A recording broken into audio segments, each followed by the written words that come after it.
সে যা বলেছে, সে যদি তার কথার মধ্যে অটল থাকে, জেনে রাখো এই লোক জান্নাতি। আফসোসের বিষয় হলো আল্লাহ সুবহানাহু ওয়া তাআলা আমাকে, আপনাকে, গোটা মানব জাতিকে কিছু সময়ের জন্য কি আমাদেরকে খাবার দেন আর কিছু সময়ের জন্য খাবার বন্ধ করে দেন? কিছু সময়ের জন্য আল্লাহ তাআলা আমাদেরকে নিঃশ্বাস দেন আর কিছু সময়ের জন্য নিঃশ্বাস বন্ধ করে দেন।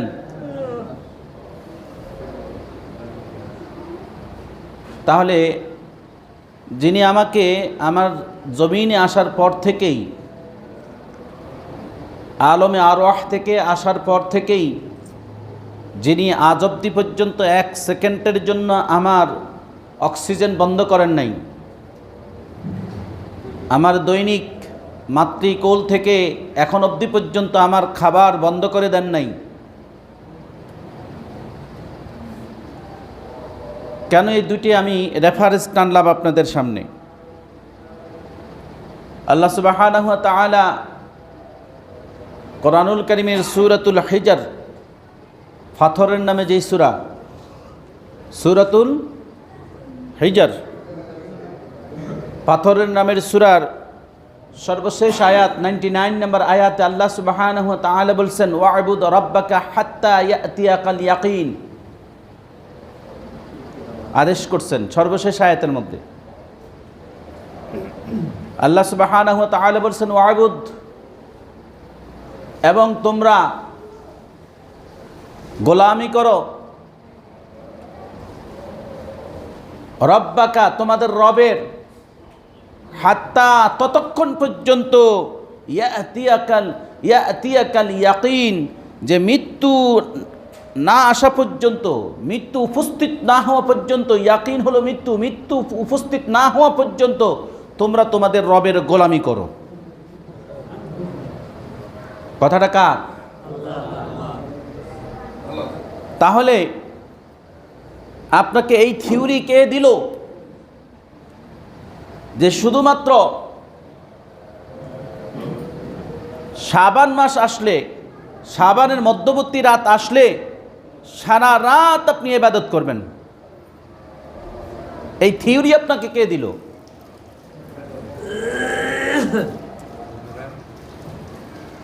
শুধুমাত্র লাইলাতুল কদর আসলে সারা রাত ইবাদত করবেন, এই থিওরি আপনাকে কে দিল? ওই রাতের তো ফজিলতের কথা বলা হয়েছে।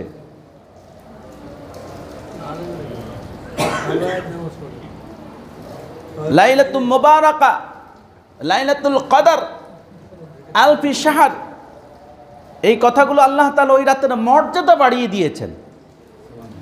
আপনি এই রাতে ইবাদত করলে মর্যাদা বিশিষ্ট হবেন। লাইলাতুল কদরে যে ব্যক্তি কি করবে? কিয়াম করবে। রাতে কি করবে? কিয়াম করবে, সালাত আদায় করবে। কিয়াম কেন? দাঁড়াবে। কি করবে? দাঁড়িয়ে সালাত আদায় করবে। কেমন সালাত? সেই সালাতটা কেমন হবে? আপনারা প্রশ্ন করেন না? কি প্রশ্ন করেন না নাকি? হুজুর, আজকে তো শাবানের রাত, আজকে কয় রাকাত নামাজ পড়ব, এবং নামাজের মধ্যে সূরা ফাতিহার সাথে কোন কোন সূরাটা পড়ব? প্রশ্ন করেন না? কে দিল আপনাকে এই ডিফারেন্স, এই পার্থক্য করে? আমার জানা মতে আমার ছাত্র জীবন থেকে এখন অবধি পর্যন্ত কিতাবুল্লাহ, সুন্নত রাসূল, এমনকি ফিকহি মাসালা ইমাম আজম আবু হানিফা রাহিমাহুল্লাহ থেকে এখন অবধি পর্যন্ত আমার এই মুস্তাহিদদের থেকে এখন পর্যন্ত কোনো দালিলিক প্রমাণাদি পেলাম না যে সূরা ফাতিহার সাথে আমাকে 10 বার সূরা ইখলাস পড়তে হবে। আমি পাইনি। হ্যাঁ, বুখারী, মুসলিম, তিরমিজি, নাসাই, আবু দাউদ, এই হাদিস গ্রন্থগুলো থেকে যা পেয়েছি যে নবীজি সাল্লাল্লাহু আলাইহি ওয়াসাল্লাম রিয়াদুস সালিহিন এই হাদিসটি গ্রহণ করেছেন। আবু হুরায়রা থেকে বর্ণিত হাদিস, আয়েশা রাদিয়াল্লাহু তাআলা থেকে বর্ণিত হাদিস, নবীজি সাল্লাল্লাহু আলাইহি ওয়াসাল্লাম রাতে সালাত আদায় করতেছিলেন। এত সময় ধরে তিনি সালাত আদায় করলেন যে তার পা মুবারক ফুলে গিয়েছে। আপনি তো সলাতের মধ্যে একদিনও পা ফুলান নাই, ফুলাইছেন? গাড়িতে বসে পা ফুলাইছেন, হ্যাঁ? লং ড্রাইভ গাড়িতে চড়ে টানা 2 ঘন্টা 3 ঘন্টা 4 ঘন্টা, আগের যেই সেই আগেরকার গাড়িতে কি বলতেন আপনারা, মুড়ির টিন নাকি? হ্যাঁ, সকালে রওনা দিলে তো আপনি চিটাগং যাইতেন সন্ধ্যায় বা রাতে। 85-86 সনের কথা, সকাল ফজরের নামাজ পড়ে রওনা দিছি, লক্ষ্মীপুর রায়পুর থেকে চিটাগং গিয়ে পৌঁছাইছি সন্ধ্যার আগে। 85-86 সনের কথা। আর এখন 3 ঘন্টায় 3.5 ঘন্টায় চলে যায়। হ্যাঁ, এই দীর্ঘ সময় বসে থাকার কারণে আপনার পা ফুলে যায় না? হ্যাঁ, এই যে পাটা কেমন ফুলে এটা অনুধাবন করেন। আর বিশেষ করে যাদের পা ফুলে যায়, পা ফুলে যাওয়ার মধ্যে যন্ত্রণা হয়, 1 ঘন্টা 1.5 ঘন্টা 2 ঘন্টা বসে থাকার কারণে যাদের পা ফুলে যায়, কিছু মানুষ আছে রোগের কারণে যাদের পা ফুলে যায় তাদের কিন্তু পায়ে যন্ত্রণা উঠে কি না? তাহলে মুহাম্মদুর রাসূলুল্লাহ সাল্লাল্লাহু আলাইহি সাল্লাম এরকম তার জীবদ্দশায় বহুদিন আল্লাহর গোলামি করতে গিয়ে, নামাজ পড়তে গিয়ে পা ফুলিয়ে ফেলেছেন। আয়েশা রাদিয়াল্লাহু তাআলা আনহা বলেন, ইয়া রাসূলুল্লাহ, আপনি এত কষ্ট কেন করেন? যিনি আপনাকে, তিনি কে? যিনি আল্লাহ আপনাকে আগের এবং পরের সমস্ত গুনাহগুলো আল্লাহ তাআলা মাফ করে দিয়েছেন, আপনি এত কষ্ট কেন করেন? জেনে নিন কেন করেন। আপনি কার উম্মত? আপনি কার উম্মত? উম্মত শব্দের অর্থ কি? অনুসারী। তাহলে কাকে অনুসরণ করবেন? মুহাম্মদুর রাসূলুল্লাহ সাল্লাল্লাহু আলাইহি সাল্লামকে অনুসরণ করবেন। তো মুহাম্মদুর রাসূলুল্লাহ সাল্লাল্লাহু আলাইহি সাল্লামকে যদি আপনি অনুসরণই করেন, তাহলে মুহাম্মদুর রাসূলুল্লাহ সাল্লাল্লাহু আলাইহি সাল্লাম রাতের সালাতের মধ্যে পা ফুলিয়ে ফেলছেন, আপনি আমি কয়দিন ফুলাইছি? তাহলে কি মুহাম্মদ সাল্লাল্লাহু আলাইহি সাল্লামের অনুসরণ হয়েছে? মুহাম্মদুর রাসূলুল্লাহ সাল্লাল্লাহু আলাইহি সাল্লাম শুধুমাত্র শাবানের রাতেই কি পা ফুলাইছেন? শুধুমাত্র লাইলাতুল কদরের রাতেই পা ফুলাইছেন?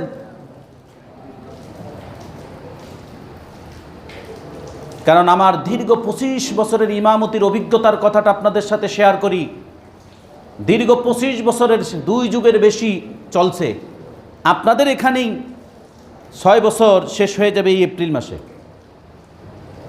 এপ্রিল, হ্যাঁ, মার্চ মাসে আপনাদের এখানে মার্চ মাস যদি থাকি তাহলে পূর্ণ 6 মাস হয়ে যাবে, 6 বছর হয়ে যাবে।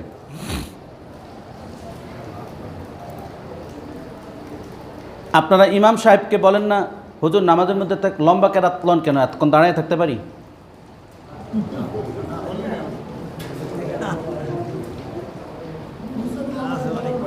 হ্যাঁ, অথচ এই সম্পর্কে নবীজি সাল্লাল্লাহু আলাইহি ওয়াসাল্লাম বলেছেন, তোমাদের আলোচনা, বক্তব্য, ভাষণ হবে সংক্ষিপ্ত, তেলাওয়াত হবে লম্বা। যেমন আজকে এখানে আলোচনার জন্য বসছি, তাই না? এখানে মৌলিক একজন মানুষ তার স্মৃতিশক্তির মধ্যে কয়টা রাখতে পারে? কয়টা রাখতে পারবেন? আমি 1 ঘন্টা আলোচনা করলে এই আলোচনার মধ্যে 10টা পয়েন্ট আসবে, আপনি কি 10টা পয়েন্ট মনে রাখতে পারবেন? আমলযোগ্য যদি 2-3টা আমলযোগ্য পয়েন্ট যদি থাকে, আর ওই 2-3টা আমল যদি আজকে এই জুমাতে নেন, আগামী জুমায় যদি এভাবে আপনি 2-3টা নেন, আবার পরবর্তী জুমায় যদি আপনি 2-3টা এভাবে আমলযোগ্য আপনি আলোচনা নেন, আপনার জীবনটাই তো পাল্টে যাবে। 1 ঘন্টা আলোচনা করলাম, একটা আমলযোগ্য আলোচনা শুনতে পারলেন না, আমল নিতে পারলেন না, সারা জিন্দেগি ভর যদি 365 দিন যদি এভাবে আলোচনার সামনে বসে থাকেন, আপনার জিন্দেগির কোনো পরিবর্তন আসবে না।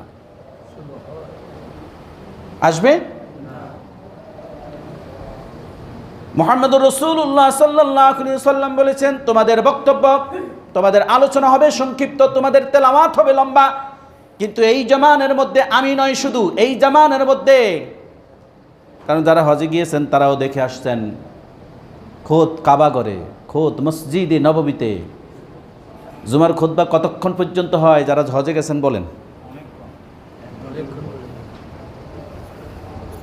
কয় আমাদের সেক্রেটারি সাহেব আসেননি? কতক্ষণ পর্যন্ত?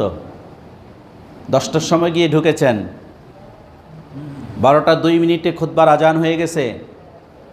12টা 2 মিনিটে কাবার যে নির্ধারিত ইমাম আজকে খুতবা দিবেন তিনি খুতবার আলোচনা শুরু করেছেন। 12টা 45 মিনিট, 12টা 50, 52 মিনিট শেষ, ওনার বয়ান শেষ হয় নাই। লোকে লোকারণ্য সমাগম হয়ে গেছে।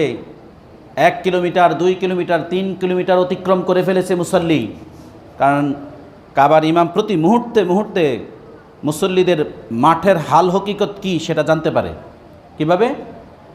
কারণ তার যেই সিকিউরিটি গার্ড রয়েছে তাদের মাধ্যমে বাহিরের হাল হকিকত যদি পুলিশ কন্ট্রোলের বাহিরে চলে যায়, ইমামকে সেটা ওয়্যারলেসের মাধ্যমে জানিয়ে দেওয়া হয়। যার কারণে ইমাম সাহেব কী করেন? قل يا أيها الكافرون قل هو الله أحد الله الصمد لم يلد ولم يولد ولم يكن له كفوا أحد। 2 রাকাত নামাজ শেষ। কিন্তু বয়ান করেছেন কতক্ষণ? 50, 52 মিনিট, 45 মিনিট খুতবা দিয়েছেন। আমি যেটা দাঁড়িয়ে খুতবা দিই ওটা, এই যে বয়ান করছি এটা না, দাঁড়িয়ে যে খুতবাটা দিয়েছি ওইটা। আর আমরা এখন খুতবা দিই কতক্ষণ? 2টা খুতবা দিই 5 থেকে 7 মিনিট। আর 7 মিনিটের জায়গায় যদি 10 মিনিট আর 3 মিনিট যোগ হয়, আমি তো মুসল্লিদের চেহারা দেখি। আমি আপনাদেরকে উদ্দেশ্য করে বলছি না, 25 বছরের অভিজ্ঞতাটা বলছি। জুমা তো শুধু এখানে পড়াই না, আরও তো পড়াইছি, আরও যেখানে পড়াইছি সব মুসল্লি কিছু সংখ্যক তেনারা ঘড়ির দিকে তাকান। তাকান নাই? ওই ঘড়ির দিকে তাকান। অনেক সময় উসখুস বিরক্ত, আজকে খুতবাটা এত লম্বা করতেছে কেন, সময় হয়ে গেছে। হ্যাঁ, এই ব্যাপারে আমাদের অনুমতি আছে, আমাদেরকে অনুমতি দেওয়া আছে। যারা ইমাম হবে তাদের জন্য অনুমতি আছে। মুসল্লিদের অবস্থার চিন্তা করে তারা কেরাত সংক্ষিপ্ত করার অনুমতি আছে। কার থেকে? মুহাম্মদুর রাসূলুল্লাহ সাল্লাল্লাহু আলাইহি সাল্লাম থেকে। আলোচনা সংক্ষেপ করার, খুতবা সংক্ষেপ করার অনুমতি আছে। যদি এই অনুমতিটুকু না থাকতো, আপনি বিরক্ত হইতেন বা না হইতেন, আমার ইখতিয়ারের বাইরে থাকতো। কারণ অনুমতি না থাকলে আমি সংক্ষেপ করতে পারতাম না। আবার এটারও অনুমতি আছে, আমি কেরাতকে দীর্ঘ করে দিতে পারবো। কেননা মুসলিম শরীফের হাদিসে নবীজি সাল্লাল্লাহু আলাইহি ওয়াসাল্লাম কিতাবুস সালাত অধ্যায়ের মধ্যে আল্লাহ রাসূল সাল্লাল্লাহু আলাইহি ওয়াসাল্লামের এক খণ্ড হাদিস আসছে যে মুহাম্মদুর রাসূলুল্লাহ সাল্লাল্লাহু আলাইহি ওয়াসাল্লাম কখনো কখনো তিনি তেলাওয়াতকে দীর্ঘ করে দিতেন। কখনো কখনো, সবসময় না, কখনো। কারণ কি?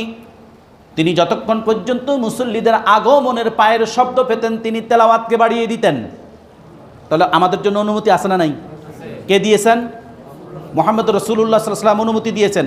এখন এটা কি আপনি চাইলে আপনার ক্ষমতা বলে, আপনার পাওয়ার বলে আমাকে আটকাইতে পারবেন? যদি আটকান তাহলে কার বিরুদ্ধে যাবেন? কার বিরুদ্ধে যাবেন? আর এই বিরুদ্ধচারণকারী এই জাতি করে না করে না? করে কি না?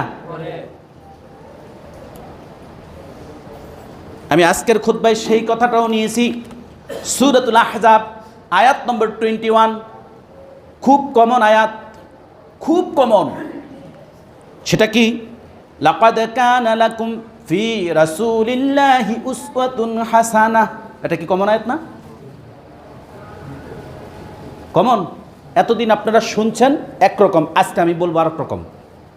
তাফসিরে মাযহারি, তাফসিরে ইবনে কাসির থেকে যে আপনারা শুনছেন লাকাদ কানা লাকুম ফি রাসূলিল্লাহি উসওয়াতুন হাসানাহ, যে আপনারা শুনেছেন যে মুহাম্মদুর রাসূলুল্লাহ সাল্লাল্লাহু আলাইহি সাল্লামের মধ্যেই রয়েছে তোমাদের জন্য উত্তম আদর্শ। আপনারা এইভাবে শুনছেন না? মুহাম্মদ সাল্লাল্লাহু আলাইহি সাল্লামের মধ্যেই রয়েছে তোমাদের জন্য উত্তম। এই মধ্যেই রয়েছে কথার মধ্যে কিন্তু আরো একটা কথা আছে, সেটা কিন্তু আমাদেরকে কোনো এক কারণে কে বা কারা জানি না, আমি এর আগেই আয়াত দেখছি কিন্তু আজকে আমি আরও পর্যবেক্ষণ করলাম। মাযহারিতে দেখলাম যে ওখানে বলা আছে এবং তাফসিরের মূল অংশের মধ্যে বলা আছে লাকাদ, অবশ্যই, কানা লাকুম, তোমাদের জন্য রয়েছে, ফি রাসূলিল্লাহি উসওয়াতুন হাসানা, রাসূলুল্লাহ সাল্লাল্লাহু আলাইহি সাল্লামের অনুসরণের মধ্যেই না, কিসের মধ্যে? অনুসরণের মধ্যেই তোমাদের জন্য উত্তম আদর্শ।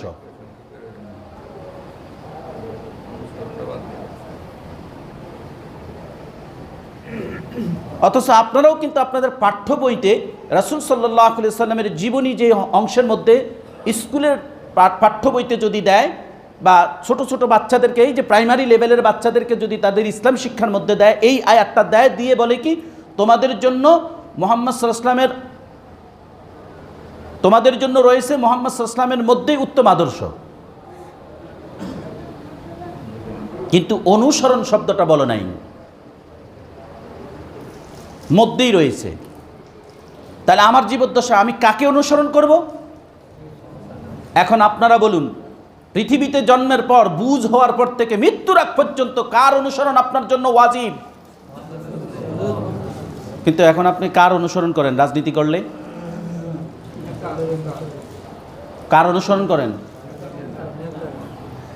আল্লাহ কি আপনাকে এই পারমিশন দিয়েছে? তা আপনি কেন করেন? দুইটা তো একসাথে চলবে না।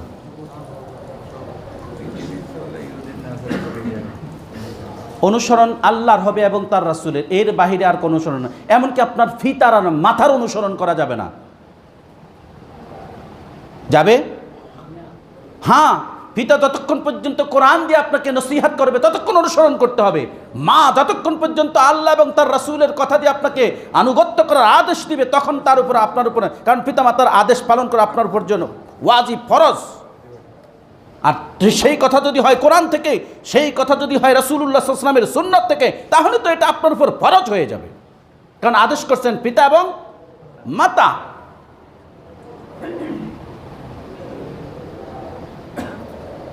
সম্মানিত হাজিরিন, আমরা প্রতিনিয়ত ঈমান থেকে বের হয়ে যাই। শাবান মাস, আজকের রাতে আপনারা ইবাদত করবেন, কারণ এই রাতের তেমন কোনো আলোচনা নাই, আমল আছে। কোনো মতে আমল আছে। সে আমল দুটো, একটা হলো রাতে সালাত কিয়াম করা আর দিনে রোজা রাখা। এর বাইরে আর কিছু পাওয়া যায়? হ্যাঁ, এখন এই কিয়ামের মধ্যে কি আছে? সালাত আদায় করবেন। সালাতের মধ্যে কি আছে? জিকির আছে। সালাতের মধ্যে কি আছে? দুরুদ আছে। সালাতের মধ্যে কি আছে? দোয়া, দোয়া, দোয়া।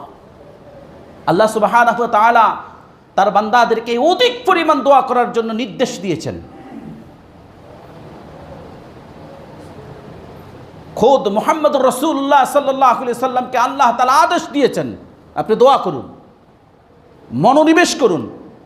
কোন সূরায়? সূরাতুল আলাম নাশরাহ। সূরাতুল আলাম নাশরাহ সর্বশেষ দুটি আয়াতের মধ্যে। ফাইদা ফারাগতা ফানসাব ওয়া ইলা রাব্বিকা। এই ফারগাবের শাব্দিক অর্থটি হলো দোয়া।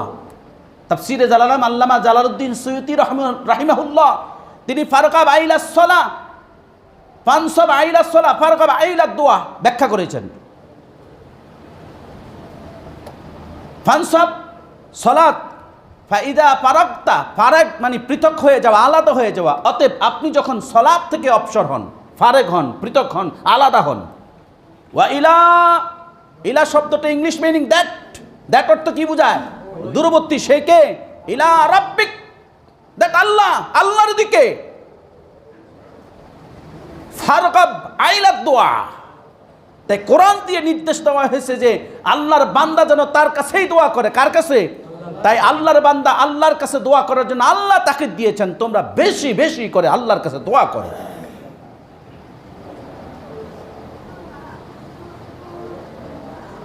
সম্মানিত হাজিরিন, অতএব আমাদের ইবাদত এর ব্যাপারে আমাদেরকে হাত্তা ইয়াতিয়াকাল ইয়াকিন, ইয়াকিন বলা হয়েছে মৃত্যুর আগ পর্যন্ত আমরা কার গোলামি করব? আল্লাহর গোলামি করব। এখন আমরা কি করলাম? নির্দিষ্ট করে ফেললাম, যাক এতদিন তো 5 ওয়াক্ত নামাজ পড়ি নাই, চুরি চেষ্টামি করছি। হ্যাঁ, চুরি করেন নাই? চুরি করেন নাই? নামাজে চুরি করছেন, নামাজে চুরি করছেন। সত্যি করে বলেন তো, আপনি এক নম্বরে ইমানদার যদি নিজেকে দাবি করে থাকেন, এক নম্বরে যদি ইমানদার দাবি করে থাকেন, তাহলে সেই ইমানের দাবি বলে আমি আপনাকে বলছি, আপনি বলুন তো আপনার জেনারেল শিক্ষাকে যতটা গুরুত্বের সঙ্গে নেন, আপনার কোরআন শিক্ষাটাকে আপনি সেই গুরুত্বের সঙ্গে নেন?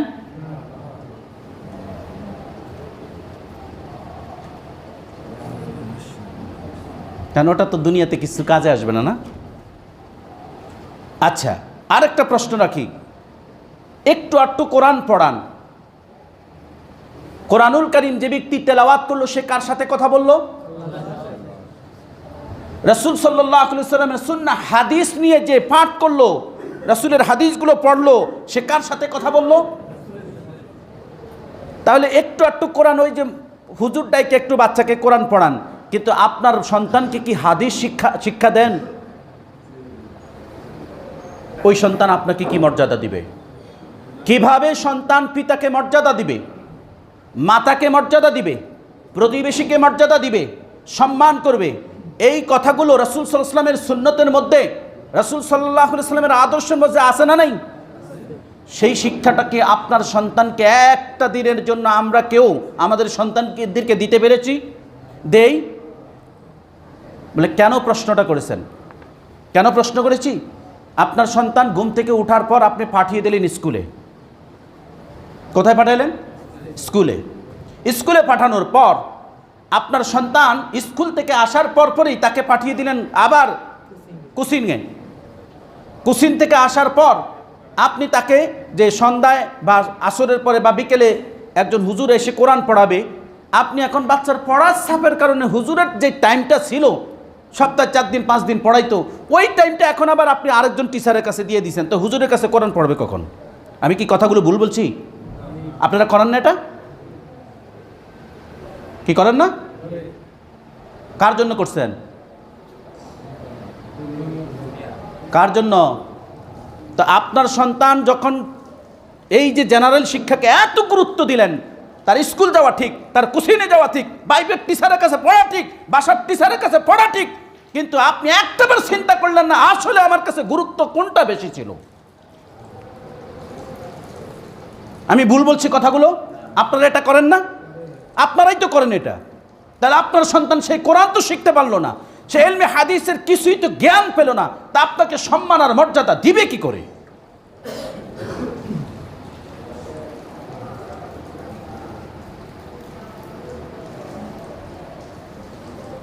সম্মানিত হাজিরিন, অতএব এই বিষয়গুলো যদি আপনি গুরুত্ব সহকারে না নেন, তা আপনার সন্তান এই কোরআনের ব্যাপারে গুরুত্ব বুঝবে না, রাসূলের আদর্শ সুন্নাহর ব্যাপারে গুরুত্ব বুঝবে না, এবং সে একটা সময় গিয়ে কোরআন সুন্নাহর বাহিরে চলে যাবে। আফসোস, আমাকে একদম সত্য একটি ঘটনা, তার বাবা একজন খুবই সহজ সরল মানুষ, তিনি একটা কথা বলে তিনি আমাকে বললেন, হুজুর আমার ছেলে এমন পর্যায়ে গেছে, আকাশ থেকে পড়বেন যদি কথাটা বলি। তিনি আমার পিছনে নামাজ পড়েন নিয়মিত।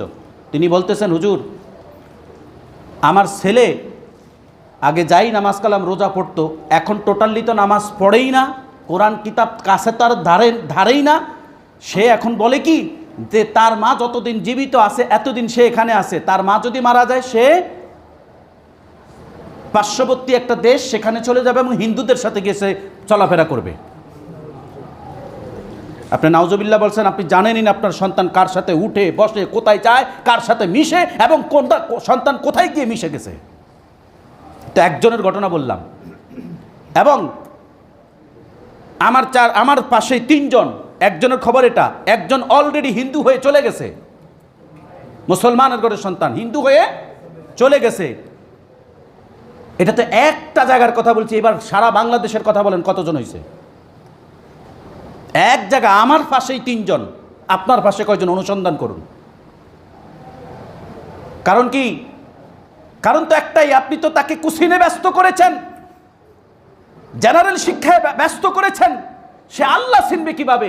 জেনারেল শিক্ষা কি আল্লাহকে চেনা যায়? আপনারা যারা জেনারেল শিক্ষা অর্জন করেছেন বলেন, আপনি আল্লাহকে কখন চিনছেন এবং কোন দিন থেকে শিখছেন? আপনি ক্লাস যখন 9-এ 10-এ উঠছেন তখন আপনি 5 ওয়াক্ত নামাজ পড়তেন? বাবা মা যদি ইসলামিক আদর্শিত হইতো বা শাসন রাখতো, তবেই আপনি জেনারেল শিক্ষা করার পরেও ওই নামাজে যাইতেন। আর যদি বাবা মা ইসলামিক শিক্ষায় না হয়ে স্বাভাবিকভাবেই ছিল, আপনি কত ওয়াক্ত নামাজ যে ছেড়ে দিয়েছেন, কত রোজা যে ছেড়ে দিয়েছেন, তার কোনো হিসাব নেই, ইয়ত্তা নেই। তাহলে এই যে শাবান মাস আসলো, রমজানের প্রস্তুতি আপনি গ্রহণ করবেন, কিভাবে গ্রহণ করবেন? আপনি তো তার আগের থেকে প্রস্তুতি গ্রহণ করতে পারেননি। তার আগের থেকে তো আপনি প্রস্তুতি গ্রহণ করতে নেই। খাদ্য খাওয়ার আগে কি খাবার খান, নাকি আগে এই খাবারগুলো সংগ্রহ করা হয়, আনা হয়, প্রসেস করা হয়, রান্না হয়, তারপর খান, নাকি আগে একদম বাজার থেকে এনে খেয়ে ফেলেন? তার আগে প্রসেস করতে হয়। তা আপনি রমাদান মাসে আপনার সন্তান রোজা রাখবে, এই রোজা রাখার জন্য আপনাকে যে রজব শাবান দিল, এই সন্তানকে কি প্রসেস করতে পারছেন এই 2 মাস? আপনি আপনার নিজেকে এই 2 মাস প্রসেস করতে পেরেছেন? এই জন্যই নবীজি সাল্লাল্লাহু আলাইহি সাল্লাম যখন শাবান মাস আসতো, এত অধিক পরিমাণ তিনি রোজা রাখতেন যে সাহাবায়ে কেরাম, খোদ আয়েশা রাদিয়াল্লাহু তাআলা ভাবতেন, ইয়া রাসূলুল্লাহ, আপনি তো রোজা রাখছেন না, আপনি তো মনে হয় ইফতার করবেন না। তিনি আর মানে সিরিয়ালে রোজা রাখতেন। এবং রমাদান মাস যখন এসে যেত কাছাকাছি, তখন সাহাবায়ে কেরামকে আল্লাহ রসুল নিষেধ করলেন, তোমরা রমাদানের আগে রোজা রাখবে না, বারণ করতেন। হ্যাঁ, কেউ যখন আইয়ামে বীজের 3টি রোজা রাখে বা মাসের শুরু শেষ অর্থাৎ নিয়মিত যারা রোজা রাখে, তাদের ব্যাপারে রুখসত দেওয়া হয়েছে। তারা যেহেতু এটা আমল করে যান, তাদের ব্যাপারে রুখসত দেওয়া হয়েছে। যদি ওই হিসাবের মধ্যে তাদের জন্য রমাদানের আগে তাদের রোজার যেই মাসের শেষে শুরুতে তাদের রোজা রাখার অভ্যস্ত আছে এবং সেই হিসাবের মধ্যে যদি চলে আসে, তাতে আল্লাহ রসুল বারণ করেন নাই, সেটা রোজা রাখতে পারবে। কিন্তু আপনি সারা বছর রাখেন নাই, এখন রোজার আগে বা এই রজব মাসে, শাবান মাসে আপনি রোজা রাখবেন, এই ব্যাপারে আপনাকে বারণ করা হয়েছে। তবে আল্লাহর রাসূল অধিক পরিমাণে এই শাবান মাসে রোজা রাখতেন, অধিক পরিমাণে রোজা রাখতেন। সম্মানিত হাজিরিন, অতএব সূরাতুল আল হিজর ওয়া'বুদ রাব্বাকা হাত্তা ইয়াতিয়াকাল ইয়াকিন, এই আয়াত দ্বারা পরিষ্কার আপনাকে বলে দিয়েছে, মৃত্যুর আগ পর্যন্ত আপনাকে আপনার রবের ইবাদত করার জন্য, শুধুমাত্র লাইলাতুল কদর, শুধুমাত্র শাবান মাসে আপনার ইবাদতের জন্য এই রেস্ট্রিকশন, এই সীমাবদ্ধতা পৃথিবীর কেউ আপনাকে দেয়নি, কিতাবুল্লাহ তো দেয়নি, রাসূলের সুন্নাতের কোথাও খুঁজে পাবেন না। তাহলে যে প্রশ্ন করবেন যে হুজুর আজকের নামাজ কোন সূরা দিয়ে পড়ব, এই প্রশ্ন আপনার কাছে নাই। মুহাম্মদুর রাসূলুল্লাহ সাল্লাল্লাহু আলাইহি সাল্লাম সংক্ষেপে করেছেন, আবার বৃহৎ সূরাও পড়েছেন। সূরা বাকারার মতো সূরাকে তিনি 1 রাকাতের মধ্যে শেষ করেছেন। সূরা আল ইমরানের মতো সূরাকে 1 রাকাতের মধ্যে শেষ করেছেন। এত দীর্ঘ সময় পড়েছেন। আর এই জন্যই আয়েশা সিদ্দিকা রাদিয়াল্লাহু তাআলা আনহা বলেছেন, ইয়া রাসূলুল্লাহ, যিনি আল্লাহ আপনাকে আগে এবং পরের সমস্ত গুনাহ মাফ করে দিয়েছেন, আপনি কেন এত কষ্ট করেন? আল্লাহ রাসূল সাল্লাল্লাহু আলাইহি ওয়াসাল্লাম তখন একটা কথা বলেন, আমি কি যিনি আমার আগের এবং পরের সমস্ত গুনাহ মাফ করে দিয়েছেন, আমি কি তার কৃতজ্ঞ বান্দা হব না? আমি কি তার কৃতজ্ঞ বান্দা হব না? কারণ যে আল্লাহ আপনাকে এই নিয়ামত দিয়েছেন, সুস্থ আছেন, আলহামদুলিল্লাহ, এই শুকরিয়াতান, আপনি কি কৃতজ্ঞ বান্দা হবেন না? তো কৃতজ্ঞ বান্দা হলে কি শুধু শাবান মাসে, এই শুধু মধ্য শাবানে আর লাইলাতুল কদরে, আর বাকি দিনগুলো কি আপনার জন্য ফরজিয়াত যে সলাৎগুলো ছিল, ফরজিয়াত যে জুমার সলাৎ ছিল, এগুলোর কি হিসাব দিবেন? আজকের রাতে কি এগুলো আপনার মাফ হয়ে যাবে? হ্যাঁ,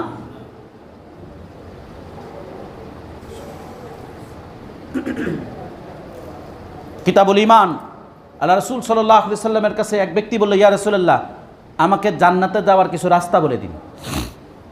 আল্লাহ রাসূল সাল্লাল্লাহু আলাইহি সাল্লাম বললেন, তুমি এই বলে স্বীকার করবে আল্লাহ ব্যতীত কোনো, কিতাবুল ঈমান মুসলিম শরীফের হাদিস আসছে, আল্লাহ রাসূল সাল্লাল্লাহু আলাইহি সাল্লাম তাকে বললেন, তুমি জেনে রাখো যে এই বলে সাক্ষ্য দিবে আল্লাহ ব্যতীত কোনো মাবুদ নাই, মুহাম্মদ সাল্লাল্লাহু আলাইহি ওয়াসাল্লাম আল্লাহ তাআলার প্রেরিত রাসূল।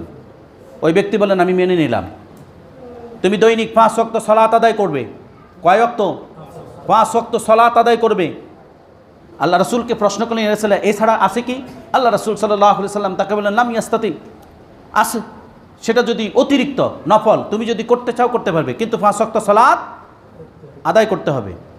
সিয়ামে রমাদান, রমজানের রোজা পালন করবে, ইয়া রাসূলুল্লাহ এছাড়া আমার কাছে অতিরিক্ত আছে কি? আল্লাহ রাসূল বলেন হ্যাঁ আছে, নফল রোজা আছে। তারপরে তুমি সাদাকাতুল জাকাত, জাকাত আদায় করবে। আল্লাহ রাসূলকে প্রশ্ন করলেন ইয়া রাসূলুল্লাহ এছাড়া অতিরিক্ত আছে কি? আল্লাহ রাসূল বলেন হ্যাঁ তোমার জন্য অতিরিক্ত সদাকা আছে, নফল সদাকা আছে, নফল দান করতে পারো। আল্লাহ রাসূলকে সাল্লাল্লাহু আলাইহি ওয়াসাল্লাম বললেন ইয়া রাসূলুল্লাহ এছাড়া আছে কি? আল্লাহ রাসূল সাল্লাল্লাহু আলাইহি ওয়াসাল্লাম তাকে বললেন এবং তোমার সম্পদ থাকলে তুমি ফরজ হজ আদায় করবে, ফরজ হজ আদায় করবে। আল্লাহ রাসূল সাল্লাল্লাহু আলাইহি ওয়াসাল্লামকে বললেন এছাড়াও ইয়া রাসূলুল্লাহ আছে কি? হ্যাঁ তুমি নফল উমরা পালন করতে পারো। ওই ব্যক্তি আল্লাহ রাসূলকে বলতেছেন ইয়া রাসূলুল্লাহ আমাকে যা উপদেশ দিলেন আমি এর চেয়ে কমও করব না, এর চেয়ে বেশিও করব না। কি বলছেন? 5 ওয়াক্ত সালাত 5 ওয়াক্ত সালাতে আদায় করব, এর চেয়ে কমও করব না, এর চেয়ে ফরজ সিয়াম পালন করব, এর চেয়ে কমও করব না, এর চেয়ে বেশিও করব না। জাকাত আদায় করব, এর চেয়ে কমও করব না, এর চেয়ে বেশিও করব না। এবং আমার সম্পদ থাকলে আমি হজ আদায় করব, আমি এটাকে বর্জন করব না। আল্লাহ রাসূল সাল্লাল্লাহু আলাইহি সাল্লামের কাছ থেকে বিদায় নিয়ে চলে গেলেন। মুহাম্মদুর রাসূলুল্লাহ সাল্লাল্লাহু আলাইহি সাল্লাম এই ব্যক্তিকে দেখিয়ে বলতেছেন তোমরা দেখে নাও, এই ব্যক্তি যদি সে তার কথার মধ্যে অটল থাকে, সে যা বলেছে সে যদি তার কথার মধ্যে অটল থাকে, জেনে রাখো এই লোক জান্নাতি। জান্নাতে যাওয়ার জন্য কি বেশি কিছু? এখন আপনি আমি প্রতিনিয়ত এই যে সলাৎগুলো ছেড়ে দিয়েছি, ফরজ সলাৎগুলো ছেড়ে দিয়েছি, ফরজ রোজাগুলো ছেড়ে দিয়েছি, আল্লাহর সাথে স্বীকার দেওয়া করার পরেও প্রতিনিয়ত আমাদের কর্মে কাজে ভাষায় লেখনীতে, কারণ যে সাংবাদিক তার লেখনীর মাধ্যমে আল্লাহর সাথে শিরক করে না? লেখনীর ভাষায় আল্লাহর সাথে শিরক করে। মুহাম্মদুর রাসূলুল্লাহ সাল্লাল্লাহু আলাইহি সাল্লাম মেরাজের রাত্রে 3টি উপহার নিয়েছেন। একটি উপহার আল্লাহ রাসূলকে দিয়েছেন, যে ব্যক্তি আল্লাহর প্রতি ঈমান রাখবে এবং শিরক করবে না, শিরক ব্যতীত আল্লাহর কাছে আল্লাহর গোলামি করবে। মনে রাখবেন শিরক ব্যতীত আল্লাহর গোলামি করবে। আল্লাহর হাবিব সাল্লাল্লাহু আলাইহি সাল্লামকে সেই রাত্রে মুহাম্মদুর রাসূল সাল্লাল্লাহু আলাইহি সাল্লামকে প্রতিশ্রুতি দেওয়া হয়েছে আল্লাহ তার ওই বান্দাকে ক্ষমা করে দিবেন। কিন্তু আমাদের কথায় কাজে কর্মে আচরণে লেখনীতে আমরা রবের সাথে শিরক করি। এই শিরক সংজ্ঞাটা আমাদের জানতে হবে, অত্যন্ত জরুরি প্রয়োজন এটা আমাদের জানা, এবং এটি ফরজিয়াত। আল্লাহ সুবহানাহু ওয়া তাআলা আমাদেরকে এই আলোচনা থেকে জানার মানার আমল করার তৌফিক দান করুন।